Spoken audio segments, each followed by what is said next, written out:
remember I left you guys with a cliffhanger, unless you've already read the papers.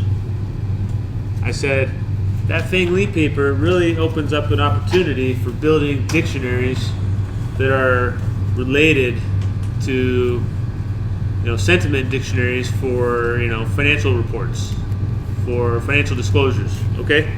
So that's the problem that is tackled by Law Firm McDonald. They want to create a dictionary, sentiment dictionaries specific to financial disclosures. And you can get their data from the 10Ks, all the way from 1994 to 2008. Okay. So, do you guys think that the word lists that were first developed by psychologists and sociologists, will those work in our research domain? Will those work for financial disclosures, for 10Ks?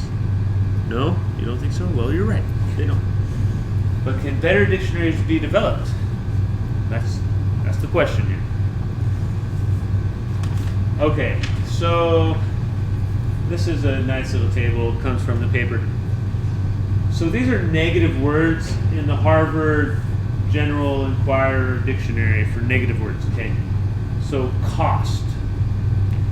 Is that a negative word in a 10K? Cost? No. I mean, have you ever ran a business or seen a business without costs? No, it's a part of doing business. What about vice? What's a vice? Do you have any vices? Anyone? Nicholas doesn't have any vices. I don't have any vices. No, of course. He doesn't today. I have vices. Everyone has their vices, but in the context of the financial disclosure, is vice a negative thing? What's an example of the word vice? Vice president. It's a good thing, right? I want to be vice president. All right. Cancer. Cancer is bad. It's sad. We all know someone or know someone who knows someone that had cancer. Now, is that a bad word in a financial disclosure? Why not? Maybe it's a chemical company. That's right. So here's a company that is solving the problem of cancer. It's not a negative word. Okay. It's a descriptive word. It's an industry word. Liability, okay? The paper is named after this word right here. So liabilities are bad, I guess. If I owe money personally, or if I owe someone something, or, of course, it can be a bad thing, right? But not in a financial disclosure. It's a neutral word. And foreign, that's insulting. Why is that a negative word, right? But there are foreign objects. If you have a foreign object in your eye, that means something that shouldn't be there. Okay. Obviously, that's not a negative word in a financial disclosure. Actually, if you're mentioning foreign subsidiaries, I don't know, foreign something, maybe you're a bigger company. Okay. So here are some negative words that are not in the Harvard Negative Dictionary. Okay, and these are certainly negative in our context. So these are the types of things that may not only Law Firm McDonald, but a lot of people realize that we need this type of work done, as a dictionary specific for our area. So they look at other questions as well. Should tone be gauged by the entire 10K or just the MD&A? And does negative tone predict negative excess returns? Okay. So is there information in the negative tone beyond what we have in the 10K already? All right. So here are some interesting contributions. So they found that 3/4 of the negative words according to the Harvard word list, are not negative in a financial context. I think this is worded in a confusing way. But basically, 3/4 of the negative words are not actually negative in a financial context. So they create the dictionaries specific to business reporting, and they feel that examining the tone of the entire 10K is better than examining the tone of just the MD&A. And that there is a relationship between excess returns and the negative financial dictionary terms. So their negative tone dictionary does have a relationship with negative returns, okay? But the Harvard negative dictionary does not. However, regressions show mixed results, okay, for using Harvard and financial negative dictionaries.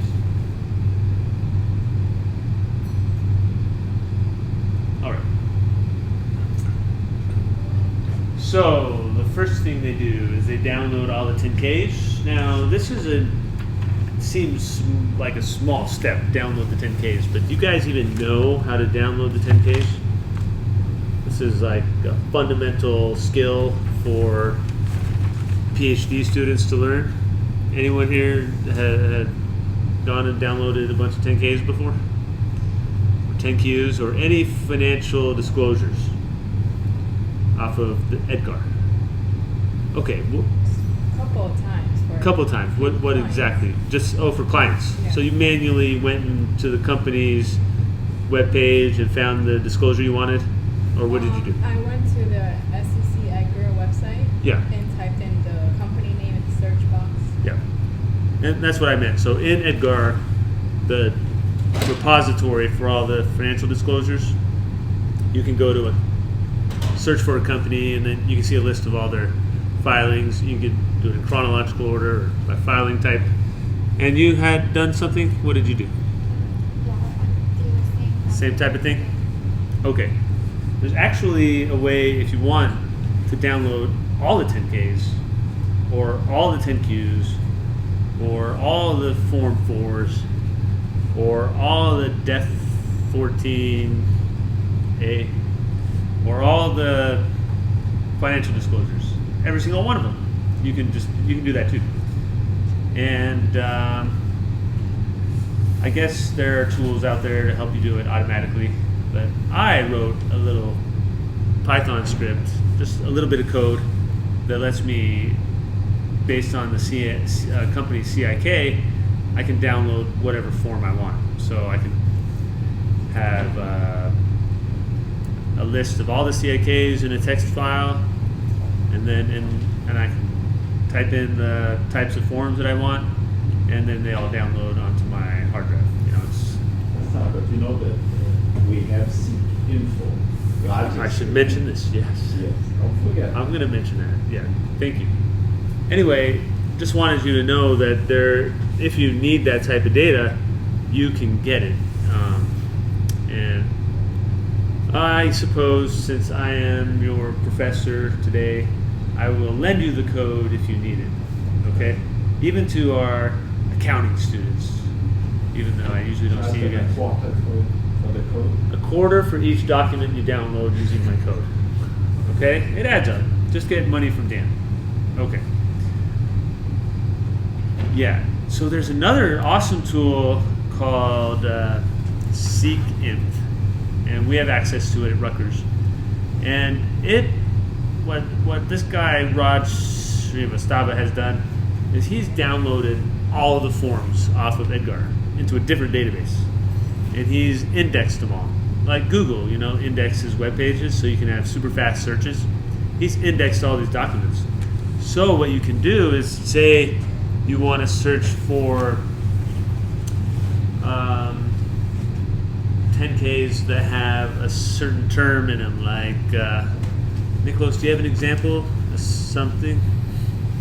Like a term that you would want to search for in all 10Ks. I used it for my project, ERPs.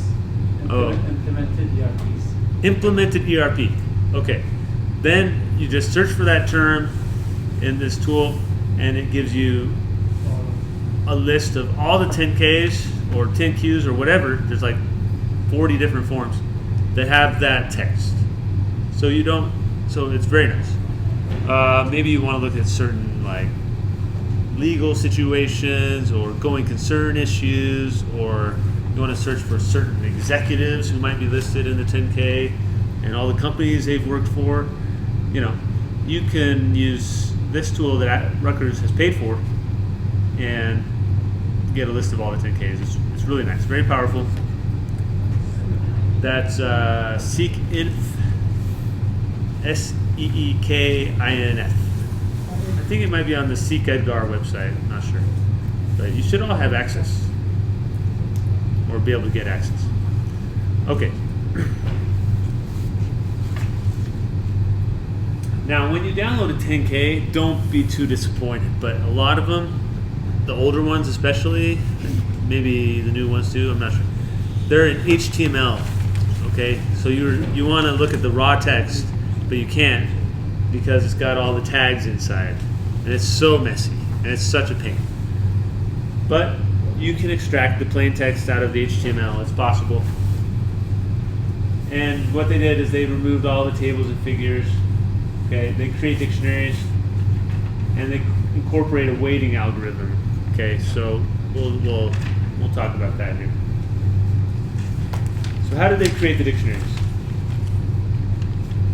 So you guys can create. Actually, when I was a PhD student, so I was in an MIS program, right? So we looked at all kinds of things, and my advisor always encouraged me to create my own dictionaries or edit the dictionaries I had found. So if you guys want to create your own dictionaries, go ahead. But they wanted to create dictionaries for negativity, positivity, uncertainty, litigation, strong modal, and weak modal words. Now the cool thing is, you guys know Yue? Liu? How do you say her name? Yue? How do you say? Y-U-E. She's calling herself June now. Oh, June? I know she called herself June, but we already have a June. So I can just call her Yue. Should be June 5. So she and I worked on a paper, and it's under review right now, and we use these dictionaries, strong modal and weak modal words. Okay? So it's really easy to do. If you guys are doing text mining work, I can lend you some code. So basically what you do with these dictionaries is you say, okay, there's 10, let's say there's 100 litigation words, 100 words that indicate that there's some sort of litigation going on. And what you do is you take a document and you just count the number of times those words appear. And then maybe you take that, maybe there's 25 litigation words, and maybe there's 10,000 words. So you go 25 over 10,000, and that's your ratio of litigation words in that document, and that's kind of the score you get. That's your litigation word score. All right, so that's kind of how you use these dictionaries. Okay, so this is how they created their dictionaries. First, they said, they want to create these 6 dictionaries. Then they extracted all the words from 10Ks, minus the tables. Remember they excluded the tables. Then they examined every single word that occurred in at least 5% of the documents. So if there were 10,000 10Ks, they would only look at words that were in at least 500 documents. 500. Did I do that right? Yeah. Okay. So they ended up, I guess there was more to this. They used a lot of students to rate the words as negative, positive, to put the words in each bucket. And after they did that, they found 2,337 negative words. Here are some examples. Restated, termination, serious. I guess serious is a negative word. You don't want serious things. Positive words, attain, efficient, profitable. Uncertainty words, approximate, depend, fluctuate. 731 litigation words. 19 strong modal, and 27 weak modal words. Okay, so I've kind of told you how this dictionary method is used, right? You just count the number of positive words. You take that count, you divide it by the total number of words, and you have a positivity score. But what's kind of a weakness to that method? You guys think of any problems with doing things that way?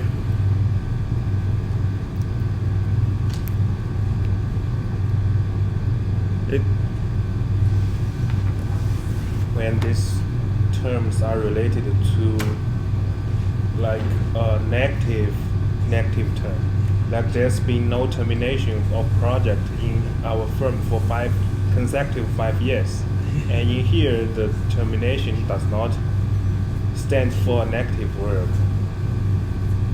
Yeah, that's right. So if I said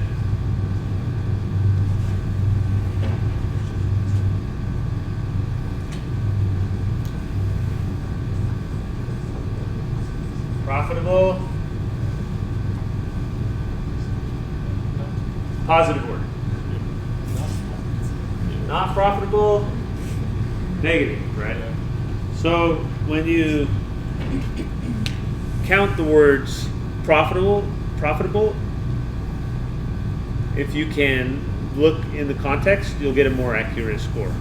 But if you're just counting the word, I bet on average it's usually positive, right? Maybe they don't say not profitable. Maybe they say, what's the opposite? What's the opposite of profitable? We're losing unprofitable.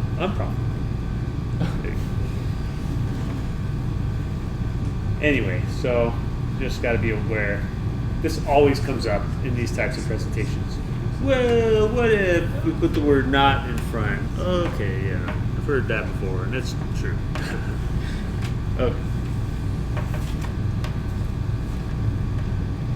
So look, here are some other dictionaries. So this is from the General Inquirer. GI. What else could GI mean? Gastrointestinal? Or GI Joe? What's the GI mean in GI Joe? Ground infantry? I don't know. So here's some other dictionaries. Need, goal, try, persist, completion, fail. So there are words associated with these dictionaries. Can you guys think of any other dictionaries for counting?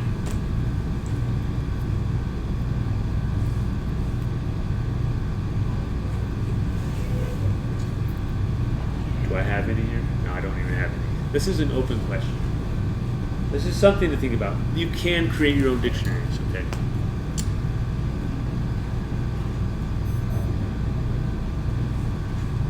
So instead of just counting how many times a word appears and saying, just looking at the count, and that's your score, you know, that's your data. You can actually give different weights to different terms to improve your measure. Okay, so one way of weighting words or giving importance to words is using this algorithm called TF-IDF. Any of you heard of it before? So it stands for term frequency inverse document frequency. Yeah, and you're an expert in TF-IDF, right? I hope so. Yeah, well anyway, you wrote about it. We used it. Yes. Did we use it? Did you implement it? Yeah, we use that in the contract text mining project. Yeah, oh, you did it for the document similarity? Yes, we use that to identify which contracts are similar. Yeah. So, the idea behind TF-IDF is very simple, okay? So you don't need to worry too much about when understanding it, you don't need to understand the formula here. So here's an example, okay? So we're going to ignore the whole log part. So let's say there are 2 documents. They're just 1 sentence each. And they're basically identical. So, what is the weight of loss and aggravating in document 2? So this is what you do. The weight would be TF times IDF. So the term frequency in document 2, so you have the word loss, aggravating is in document 1. Maybe I wrote that wrong. Yeah. So aggravating is in document 1. They're not. Yeah. But loss in document 2. So in document 2, the term frequency of loss is 1/5 because there's 5 words in document 2. And you multiply that by the inverse document frequency. So how many times does loss occur in the 2 documents? It's in both documents, right? So it's 2. So 1/5 times 1/2. Let me see if I did that right. According. Oh, times 2/2.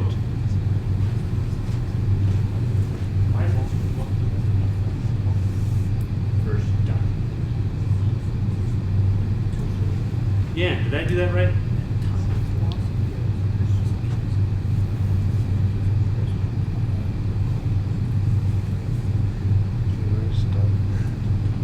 I have to check. You have to check. Because isn't the okay.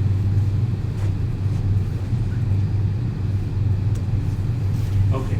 The count of the term in document J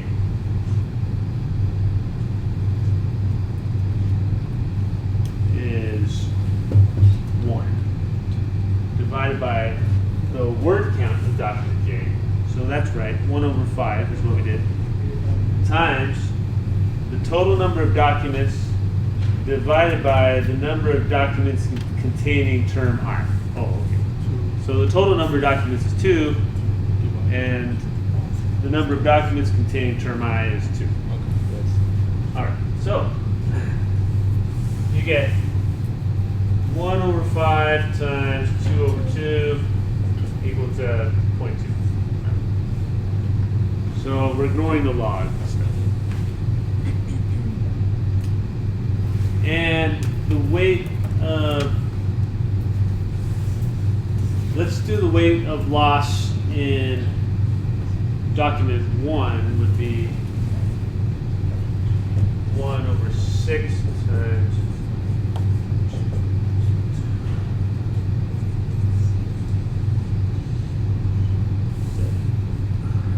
less loss and aggravating.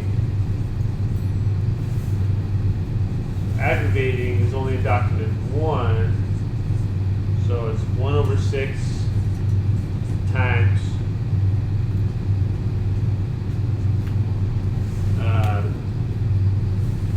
the total number of documents 2 divided by the number of documents, so 2/1.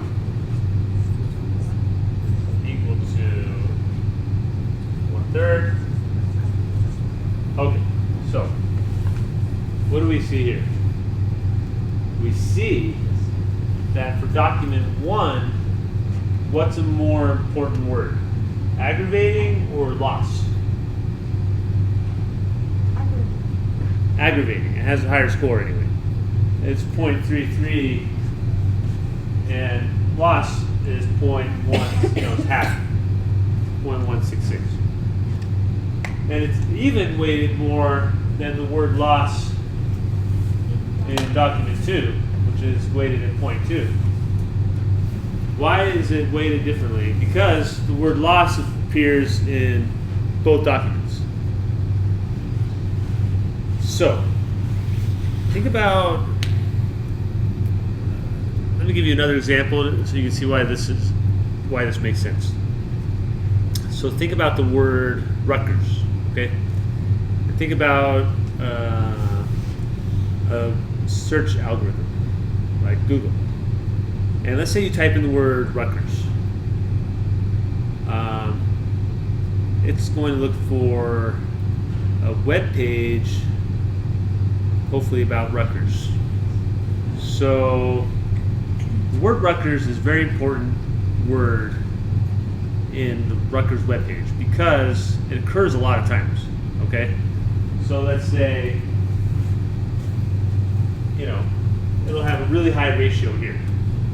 And if you look at all the web pages on the internet, 1 billion, 10 billion, 100 billion, very few of them actually have the word Rutgers. So this number here is going to be huge. Okay, so the word Rutgers is going to be very important on a Rutgers webpage because it occurs a lot of times and it occurs in very few places on the internet. So it'll have a very high weighting. So if you have a search engine that wants to match top hits, type in the word Rutgers, it'll probably put the Rutgers webpage at the top because it's a very important word for Rutgers. Now, if you look at the word the, or if you look at the word university,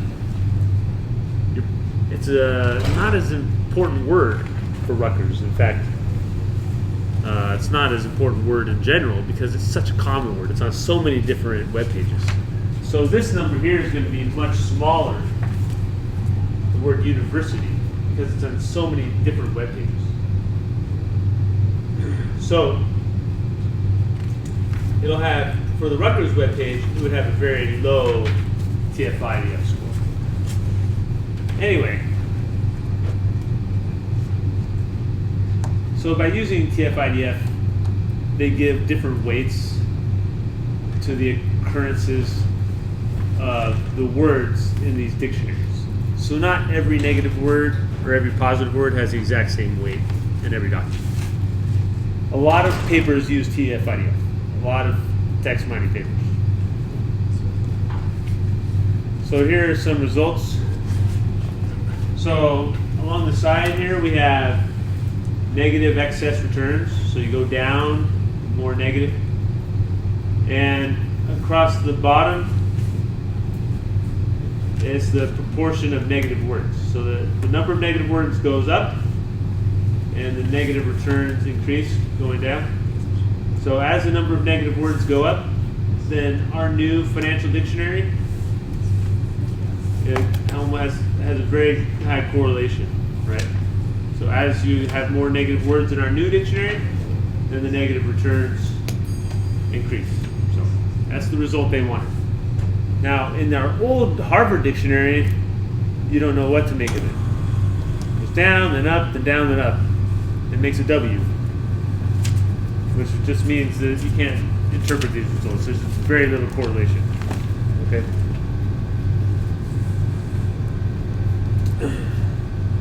So they found that it's better to examine the whole 10K instead of just the MD&A. This is what I just showed you. And we already talked about this. There's mixed results in their regression. Okay? Do you guys like this paper? So you measure the time based on the probability, right? Because you can misclassify the term, right? Yeah. So in this way, the variable you use to predict the excess return have some measurement error, I guess. Sure. Yeah, so of course, if you want to use this variable to predict, I guess regression method should be improved, not only based on the ordinary regression. You need to concern about the measurement error. Sure. Yeah. If not, so okay, the result is not robust. Sure. Yeah. Also, this paper did like that. Yeah. I think I'm confusing your papers, but didn't they also find that they looked at MDNAs and they didn't find any significance? Yeah, this one. I mean, they said that using the entire 10K, they had strong results. Stronger than just the Just that. MDNA, yeah.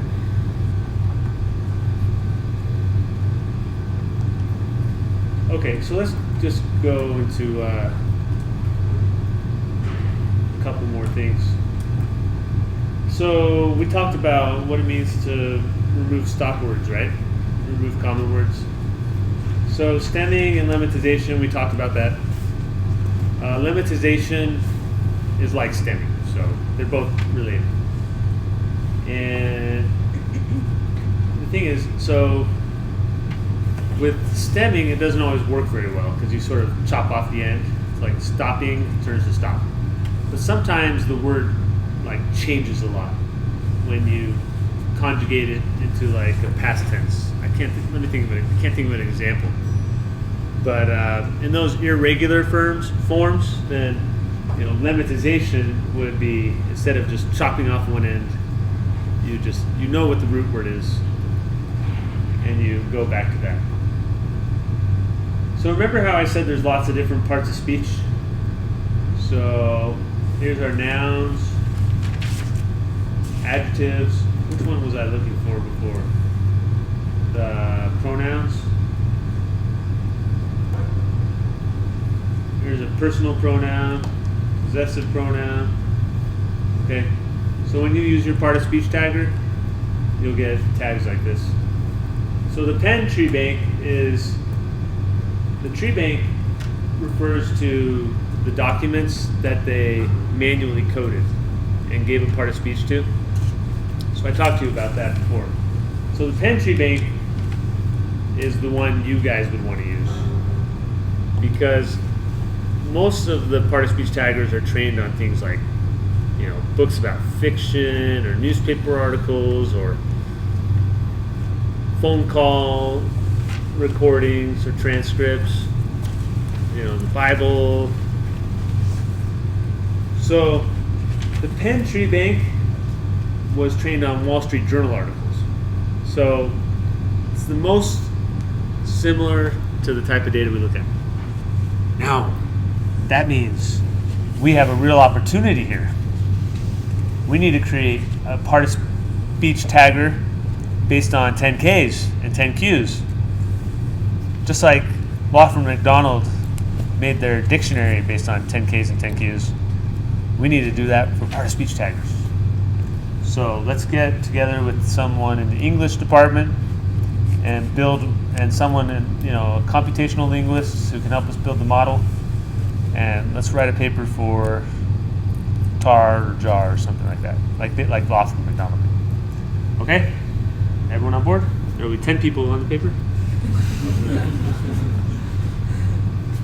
Okay, this we did. Oh yeah. Demonstrate part of speech tagging. Now, I'll show you SPLICE.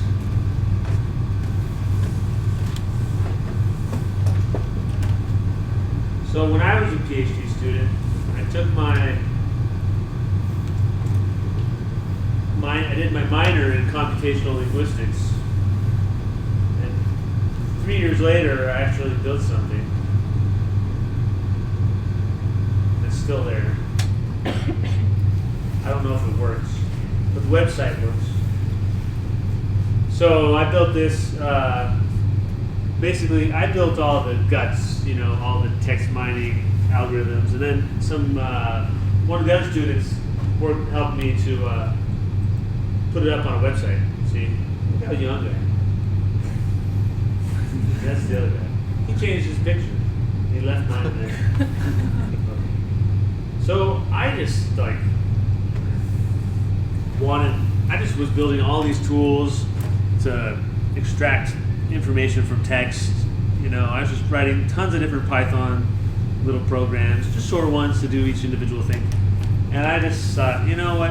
I'm just going to make it all into one tool, and so I don't have to, keep doing it over and over again. So I built this thing that was pretty nice, and it works pretty well. And I made it easy to add on tools. And the output, basically, you send in some documents, and the output is a CSV file with down the left-hand column is the name of the document, and across the top is the counts, is the Qs, and you have all the counts for all the Qs for every document. So like the number of characters, that's easy. Number of nouns, number of sentences, stuff like that. Verb ratio, different ratios, passive voice, different pronouns. This is all from my part of speech tagger. I just counted this stuff and put it in. Then I was asked to do other stuff that I've never tested, but it's there, like positive self-evaluation, negative self-evaluation, negative self-image, imperative sentences, different phrases. Some of these are dictionaries I made up. Things that indicate deference, so asking permission. Then there's these imagery, pleasantness, activation, different scores. So I just put everything I ever did into one tool, and then I show here like how to run this on the internet. So it's a web service, so you can here's some sample code on how to use it. Also, you can use it here. Let's test it. I don't think it works. You can just upload some documents. So you go here, and you have to upload some files. So I don't have any text files.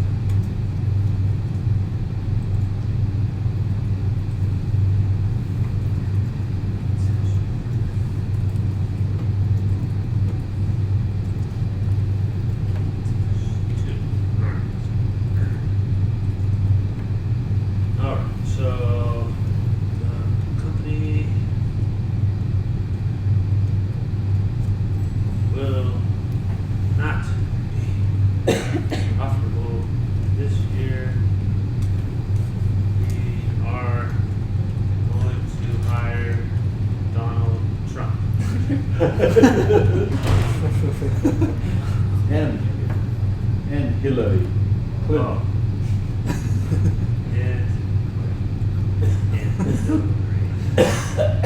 Clinton. So Bill can have a long time. Because he's always trying to do his own things, isn't he? Okay. Note that he used Notepad, so he didn't want any character, didn't want any control characters. Oh, I can. Yeah, I can do that here. So today is the New Hampshire primary. It looks like the Donald will win for the Republicans. It looks like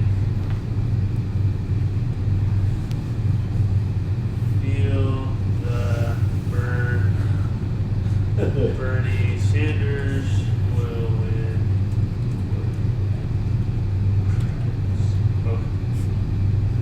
Okay, now we have two documents. It's not even going to work. It might. Surprising me.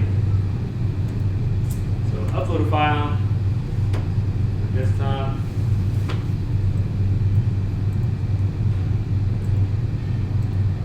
Okay, now here's the real test.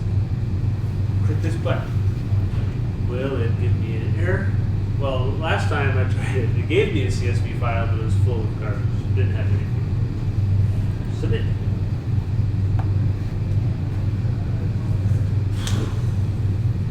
That shouldn't take this long.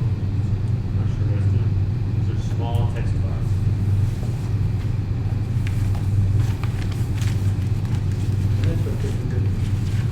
What's that?